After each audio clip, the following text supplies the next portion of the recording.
త్రివిక్రమ స్వరూపంగా పెరిగిపోతే ఆ పెద్ద గందరగోళం, దేవతలు, యక్షులు, గంధర్వులు, కిన్నెరులు, కింపురుషులు అందరూ అబ్బబ్బబ్బబ్బబ్బ ఏమి త్రివిక్రమ స్వరూపమని పుష్పాలు వేస్తూ నమస్కారం చేస్తూ నమో నారాయణ అని అరుస్తున్నారు.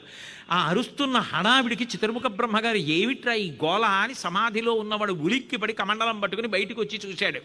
వచ్చేటప్పటికి పాదం పైకొస్తోంది స్వామిది కొలవడానికి, ఆకాశాన్ని అంతటినీ కూడా చూశాడు. పాదం వస్తోందంటే ఏంటి, ఏమంటే మీరు మా ఇంట్లో పాదం పెట్టాలంటారు. పాదం పెట్టాలంటే వాళ్ళ ఇంట్లో కూర్చుని వీళ్ళ ఇంట్లో పాదం పెడతాడేనా, ఆయన త్రివిక్రముడా?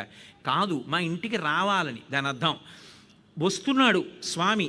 తండ్రి ఇంటికి వస్తుంటే కొడుకు ఏం చేయాలి? గబగబా వెళ్ళి నాన్నగారు కాళ్ళు కడుక్కోండి నీళ్ళు ఇస్తాడు, కొడుకు ధర్మం అది. కాబట్టి తండ్రి గారు వస్తున్నారు, తండ్రి గారి పాదం వస్తోంది. అందుకే బ్రహ్మగారుట పొంగిపోయాట, ఒక్కసారి పైనుంచి చూశాట. ఆ నాభి కమలం కనపడిందిట. ఎంత కాదన్నా పుట్టిన ఊరు మీద అంత మమకారం ఉంటుంది.